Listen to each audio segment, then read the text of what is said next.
আসসালামু আলাইকুম সম্মানিত ভিউয়ার্স, বিডি এগ্রো ওয়ার্ল্ড থেকে আমি মোহাম্মদ রাজু আহমেদ রাজীব। আজকে আপনাদের সামনে একটি আলোচিত মিনি অটো রাইস মিল সম্পর্কে কথা বলবো। এই আলোচিত মিনি অটো রাইস মিল বিভিন্ন ধরনের হয়ে থাকে এবং বিভিন্ন ভার্সনের হয়ে থাকে, যেটা একবার একরকম আপডেট করে নিয়ে আসে, আপডেট ভার্সন হয় এবং ওল্ড ভার্সন হয়। আপনারা যারা ওল্ড ভার্সনের ভিডিও দেখছেন, ওল্ড ভার্সন সম্পর্কে জানতেছেন, তাদের জন্য আজকে সবচেয়ে গুরুত্বপূর্ণ ভিডিও হবে, কারণ এটা হলো ভার্সন চেনার উপায়। আমি বলে দিব ভার্সন কি করে আপনারা চিনবেন, প্লাস সবচেয়ে আপডেট ভার্সন মেশিন কোথায় পাবেন, A to Z বলে দিব। তো আমাদের কাছে আছে 28 ভার্সন। 28 ভার্সনটা বাংলাদেশের সবচেয়ে আপডেট একটি ভার্সন। তারপরে আপনার আছে 26 ভার্সন। দেখেন, 28 ভার্সন এবং 26 ভার্সন সম্পর্কে আপনাদের কিছু ধারণা দিব। 28 ভার্সন মেশিনটা সর্বপ্রথম আমি দেখাই। সর্বপ্রথম 28 ভার্সন মেশিনটা দূর থেকে আপনি দেখান। 28 ভার্সন মেশিনটা সর্বপ্রথমেই আপনি যেটা ফলো করবেন, 28 ভার্সন মেশিনটা অনেক বড় এবং অনেক হ্যাভি হবে। 28 ভার্সন মেশিনটা পুরোটাই লাল হবে, সেটা দূর থেকে গেট আপটা দেখতে পাচ্ছেন। তারপরে কিছু কথা বলি, লাল হলো 27 ভার্সনও হয়। এই কারণে 28 ভার্সন চেনার উপায় বলে দিই। এই যে এইদিকে আপনারা মেজারমেন্ট টেপ দিয়ে মাপ দিবেন, 10 ইঞ্চি যেন পাবেন, 10 ইঞ্চি সামথিং কিছু। এক, দুই হলো আপনারা যখন পুরোপুরি এই দিকে মাপ দিবেন, তখন সোজা আপনার 4 ফিটের 1 ইঞ্চি কম যেন হয়, 4 ফিটের 1 ইঞ্চি কম। তারপরে আপনারা আসেন, এই যে এই শেলটা, এই শেলটা দেখতেছেন কামরাঙ্গা শেল। এটা হলো কার্বন স্টিল দিয়ে তৈরি, কার্বন স্টিল দিয়ে তৈরি।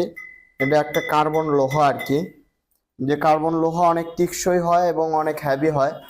বাংলাদেশে যে কার্বন লোহাগুলো দেখবেন সেগুলাই অনেক টেকসই এবং অনেক হ্যাভি হবে, কারণ কার্বন লোহাটা বাংলাদেশের তৈরি হয় না, কার্বন লোহাটা একটা চায়না থেকে ইম্পোর্ট করে নিয়ে আসে।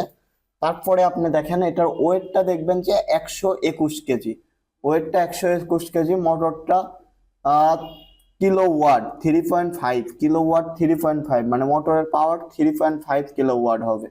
আর এটার ইম্পোর্টের তারিখটা দেখবেন 3 মার্চ 24 সাল, এগুলো দেখে নেবেন। তারপরে দেখেন আপনার 28 ভার্সনে আছে, এগুলো হলো অটো পুলি, যেটা এই দিক দিবেন রাইস মিল চলবে, মাঝখানে রাখবেন বন্ধ হবে, এই দিক দিবেন আপনার এইগুলা চলবে। তো অটো পুলি আছে। আর 27 ভার্সনে অটো পুলি না, হাত দিয়ে বেল কম বেশি করে দিতে হয়। আর 27 ভার্সনের আরেকটা জিনিস দেখেন আপনারা, 27 ভার্সনের শেলটা দেখেন কত ছোট শেল, বুঝতেই পারতেছেন। আবার 27 ভার্সনের আরেকটা জিনিস দেখেন আপনারা, এই যে মাত্র 8 ইঞ্চি, মাত্র 8 ইঞ্চি, মাত্র 8 ইঞ্চি হলো 27 ভার্সন। তারপরে পুরো মাপটা দেখেন, পুরো মাপটা হলো 44, 44, পুরো মাপটা দেখেন 44। তারপরে এইখানে একটা জিনিস দেখেন, এটার ওয়েট মাত্র 100 কয়েক কেজি মোট নিয়ে, আর ওটার ওয়েটটা হবে 121 কেজি। তো টোটালি আপনারা বুঝতে পারতেছেন যে 27 ভার্সন এবং 28 ভার্সনের পার্থক্যটা। মোটরও ছোট আছে, বা কেউ যদি মোটর দিতে চায় বড়, তাও নিবেন না, কারণ এটার প্রোডাকশনটা, আর এটার মুখটা ওইটার মুখ ওইদিকে হবে আর এটা এইদিকে হবে, এইদিকে সুবিধা আছে অনেক। মানে এক কথায়, এইবার আসো, এক কথায় 28 ভার্সন, এক কথায় 28 ভার্সনটা আপনাদের সুবিধা এবং অসুবিধা।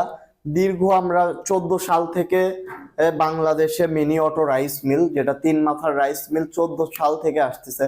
14 সাল থেকে আজকে 24 সাল, দীর্ঘ 10 বছরে রাইস মিলের খুঁটিনাটি সুবিধা এবং অসুবিধা, যেমন রাইস মিলের নেট কেটে যায়, বা রাইস মিলের কুড়া মোটা হয়, তো প্রোডাকশন কম হয়। প্রোডাকশনটা এবার আমরা বেশি করে নিয়ে আসছি, যেমন ধানের হোলারটা আপনারা 8 থেকে 9 মণ প্রোডাকশন পাবেন, এবং একদম পরিষ্কার প্রোডাকশন, মানে একদম চাউল পরিষ্কার হবে, আগের চেয়ে অনেক ভালো পরিষ্কার হবে, এটাতে আপনার কোনো রকম খুদও থাকবে না। তো যারা 3 মাথার অটো মিনি রাইস মিল নিয়ে ব্যবসা করতে চান, অবশ্যই এই ভিডিওটা দেখে আপনারা যাচাই বাছাই করে নেবেন। নেওয়ার আগে অবশ্যই ভিডিও কলে কথা বলে আপনারা অর্ডার কনফার্ম করবেন। তাছাড়া আমাদের ঠিকানা নাটোর বড় হরিশপুর নতুন বাস টার্মিনাল। আপনারা এখন নাটোরে পেয়ে যাবেন আমাদের মিনি অটো রাইস মিল। তো যারা মিনি অটো রাইস মিল নিতে চান অবশ্যই স্ক্রিনে দেওয়া নাম্বারটিতে যোগাযোগ করুন। আমরা সারা বাংলাদেশে কুরিয়ার কন্ডিশনের মাধ্যমে পাঠিয়ে দিয়ে থাকি। তো সবাই ভালো থাকুন, সুস্থ থাকুন। আসসালামু আলাইকুম।